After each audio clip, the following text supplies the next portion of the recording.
All right, so welcome to this module on the basic setup of your Instagram account. So what we're going to do is talk through some of the important things that you have to have or that you need to know about when you're setting up your Instagram account. The very first thing is going to be obviously your bio. Now, your bio is like the most important piece of real estate that you possibly have. Everyone can see it, everyone's going to see it, and you can use this for a multitude of things. Now, some people will use it to talk about the accolades for themselves, right? I've won this many awards, made this much money, do this, that, and the other, right? And then others will use it to sell something, right? So they've got a product, they want to push people to that product, and they push them to the product through the bio, right? Because your bio also allows you a link in bio, right? It's one of the only links it's actually the only link that you can click to leave Instagram, right? Inside of the whole Instagram ecosystem, unless you're in direct messages or something. So your link in your bio is super important, but it kind of ties in to your goal, okay? What is your goal? Is your goal just to be an influencer, right? Is that your goal? Is it to build a brand, right? Is that your goal? Or is it to sell, right? Why are you creating an Instagram account?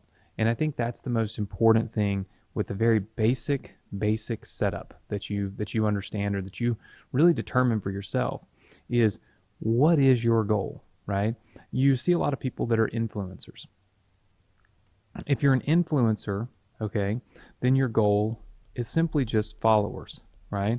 You want to get as many followers as you can because obviously your goal is to get sponsors and to get, paid to do shout outs and things like that. So your goal is followers, all followers, right? So you might just capitalize like all followers. That's what you're looking for. If you're trying to build a brand, you definitely want followers, but you want specific ones. Okay? Meaning, look, all followers are good followers, but you want to make sure you're getting a specific type of follower, somebody who is interested in your actual brand, right? For a reason. Okay? Because those people, if they're interested in your brand, let's say it's a brand of clothing or something that you're selling. Well, then they're really gonna they're gonna share that. They're gonna wear that. If it's women's clothing and you have 80% of your followers are men, this is probably not a good thing, right? So my point is, when you're building a brand, you want to have specific types of following. Okay, not all followers are good followers, right? So influencers, all followers. Building a brand, specific followers. If you're trying to sell something, all you care about is clicks, clicks and sales, right? You aren't really as interested in your following. Now, I want to be very clear on something. You can most definitely and should most definitely still grow your Instagram account, right? In order to be able to make more sales. But if you're into selling, there's strategies and monetization strategies that you can use on Instagram that might generate more sales, but it's probably going to generate less followers, right? And so in your specific case, those would be a great idea. If I'm an influencer, my goal is to be an influencer, then I don't want to do that. I want to get more followers, right? I'm not really necessarily trying to make sales. So understanding your goal of your Instagram account helps you to structure your bio. If your goal is to be an influencer, then you talk about how you are a fitness influencer or a clothing influencer or whatever in your bio. The reason for that is you want clothing stores or fitness stores or whatnot to see that and then to say, wow, okay, we should reach out to this person to see if they can do a sponsored post. Like, it's kind of like a billboard that's advertising that you're here and you're available, right? For them to reach out to. If you are selling something, you want to take advantage of that opportunity in your bio to give your best one sentence pitch for why somebody should click a link and go somewhere to buy something, right? Whether it's your book or it's a course that you've written or it's, you know, a specific product that you're selling. It doesn't matter what it is. You want to have quick elevator pitch, if you will, and then click the link, right? So super important. So understanding your bio and how to structure your bio really is determined by your specific goal. The same thing with your page branding. So a lot of times when you look on pages and they have 1,000 different things, you know, I mean, obviously Instagram is all broken up into these squares, right? So stuff like this.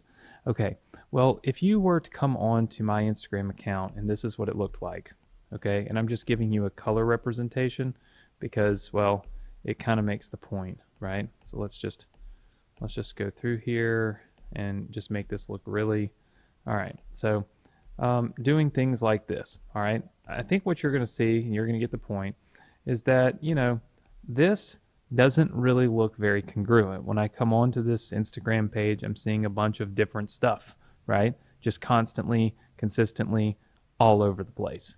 This is not the best way to do Instagram. What you really want to do with your Instagram account is have some consistency to the flow.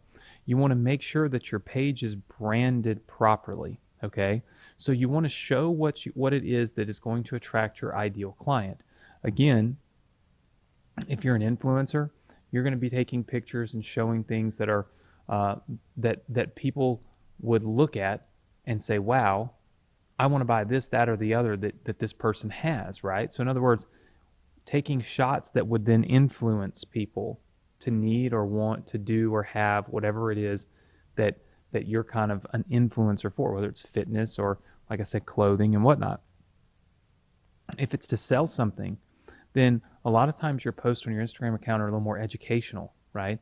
They're showing what the product is, but also educating people on the product. So it's posting on your page and being consistent with your branding is key. And then obviously Instagram stories. It's important to have stories running. Stories reach a lot of people and people spend a lot of time watching stories. So you don't ever really want your stories to run out. You want to always have a story up because a story is always reaching people and is bringing people to your profile. And when people come to your profile, there's more opportunity for them to click the link in your bio, and there's more opportunity for them to get to know who you are, and ultimately more opportunity for you to generate revenue from them. So this is some of the basic strategies that you want to look at and understand when you set up your Instagram account. We're going to dive into detail on monetization and growth in the next few modules.